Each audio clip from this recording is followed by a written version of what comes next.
तो क्या बीएसपी में होगी स्वामी प्रसाद मौर्य की वापसी? क्या मायावती स्वामी प्रसाद मौर्य को माफ करने जा रही हैं? दर्शकों, उत्तर प्रदेश से बड़ी खबर सामने आ रही है। दरअसल चर्चा इस बात की हो रही है कि कई पार्टियों का रुख करने वाले अब स्वामी प्रसाद मौर्य फिर से घर वापसी की तैयारी में हैं। इसके साथ ही मायावती भी स्वागत को तैयार है। खबर यह है कि स्वामी प्रसाद मौर्य लगातार मायावती और बहुजन समाज पार्टी से हाथ मिलाने की तैयारी कर रही हैं, यानी वापसी की। और इसी कड़ी में उनका पुराना बयान भी काफी ज्यादा वायरल हुआ, जब उन्होंने कहा कि मायावती यूपी की अब तक की सबसे बढ़िया मुख्यमंत्री हैं, सबसे अच्छी मुख्यमंत्री मायावती हैं। उनके कार्यकाल में तमाम महत्वपूर्ण काम हुए, दलितों की आवाज उठाई गई। लेकिन बड़ा सवाल यह है कि आखिर स्वामी प्रसाद मौर्य मायावती की तारीफ क्यों कर रहे हैं? कहीं वो घर वापसी की तैयारी तो नहीं कर रहे?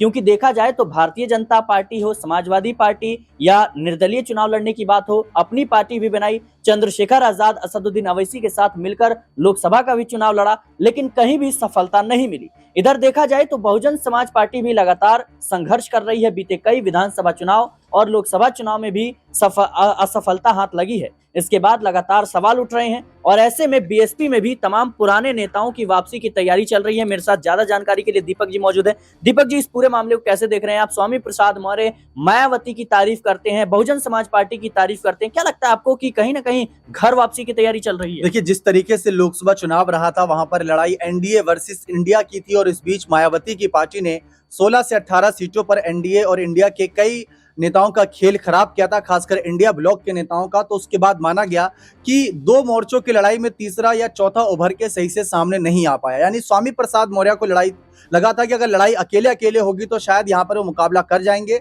लेकिन जब दिखा कि कांग्रेस और समाजवादी पार्टी ने हाथ मिला लिया है, बीजेपी ने कुछ छोटी पार्टियों के साथ मिलकर चुनाव लड़ा, जिसका फायदा उन्हें उतना नहीं मिला। लेकिन वही नजारा हमें विधानसभा चुनाव 2027 में भी देखने को मिल सकता है। अगर एनडीए वर्सेस इंडिया की लड़ाई हुई तो माना जा रहा है कि मायावती एक किंग मेकर बन सकती हैं। अब अगर मायावती किंग मेकर बन सकती हैं तो जरूर स्वामी प्रसाद मौर्य भी सोच रहे होंगे कि अभी से ही उसी पार्टी का दामन थामा जाए जो आगे जाकर लगे कि हाँ, उनके हाथ कोई बड़ी सत्ता लगने वाली है। क्योंकि अगर हम बीएसपी का इतिहास देखें तो कभी बीजेपी के साथ भी रही हैं, कभी सपा के साथ भी रही हैं, कभी कांग्रेस के साथ भी रही हैं, तो हर किसी के साथ उनके तालमेल रहे हैं। लेकिन अभी फिलहाल तो वो अकेले एकला चलो की रणनीति पर चल रही है। स्वामी प्रसाद मौर्य भी अकेले चल रहे हैं। अब चंद्रशेखर के साथ उतनी कुछ मुलाकात नजर नहीं आती। बीच में लखनऊ में उनकी एक मुलाकात हुई थी, लग रहा था कि चंद्रशेखर की पार्टी में शामिल हो सकते हैं, या फिर इस नजरे से देखा जा रहा था कि चंद्रशेखर के साथ कोई डील चल रही है किसी अलग मोर्चे को लेकर। क्योंकि ओवैसी हो गए, पल्लवी पटेल हो गए, कहीं ना कहीं चंद्रशेखर रावण हो गए, स्वामी प्रसाद मौर्य इनका साथ लेकर अपनी दाल गलाने में जुटे हुए थे। लेकिन लोकसभा में ही देख लिया गया कि इतना कुछ फायदा इन्हें मिला नहीं। तो वही बात है कि एक राष्ट्रीय पार्टी का यानी बीएसपी का अगर साथ लेंगे तो शायद बात बन सके। लेकिन उन्होंने हाल ही मायावती की तारीफ करी थी, उनके कार्यकाल को सबसे बेहतर बताया था। और अब आकाश आनंद को जिस तरीके से मायावती ने पहले हटाया फिर वापस ले आई, ठीक उसी तरीके से कहा जा रहा है कि शायद मायावती इस वक्त माफ करने की मूड में है। अपने पुराने नेताओं को कहीं ना कहीं माफ करके आगे जिम्मेदारी दे सकती हैं। स्वामी प्रसाद मौर्य ने कहीं न कहीं मायावती के खिलाफ गंभीर आरोप लगाए थे, जब उन्होंने बहुजन समाज पार्टी के खिलाफ बगावत की थी, टिकट बेचने का आरोप लगाया था। क्या मायावती इन तमाम गिले शिकवे को दूर कर सकती हैं? देखिए, ऐसा पहली बार नहीं होगा राजनीति में। अगर इससे पहले देखें तो कांग्रेस के खिलाफ समाजवादी पार्टी ने कितनी बात करी थी, यहां तक कि 2024 के चुनाव से पहले अखिलेश ने कांग्रेस को सबसे बड़ी धोखेबाज पार्टी कह दिया था, जब मध्य प्रदेश में उनको टिकट नहीं दी थी, सीट नहीं दी थी। तो उसके अलावा अगर हम बिहार जाए, वहां पर नीतीश कुमार एनडीए के खिलाफ, एनडीए दल के बीजेपी नीतीश कुमार के खिलाफ कितना कुछ कह चुके, लेकिन जब लगता है साथ आना चाहिए तो साथ आ जाते हैं।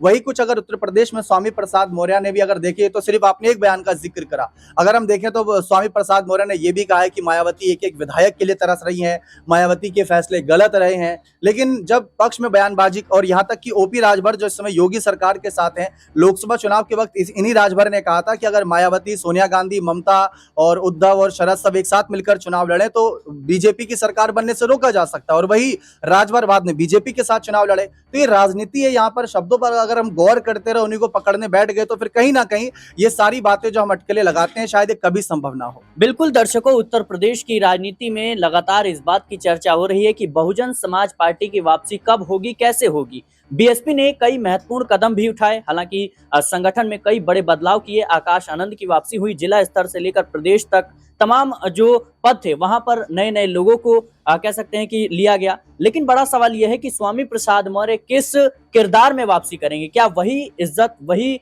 पद उन्हें फिर से बीएसपी पार्टी में मिलेगी, देखना दिलचस्प होगा। फिलहाल के लिए इस रिपोर्ट में इतना ही। देश और दुनिया की तमाम खबरों के लिए बने रहे नेक्स्ट 9 न्यूज के साथ।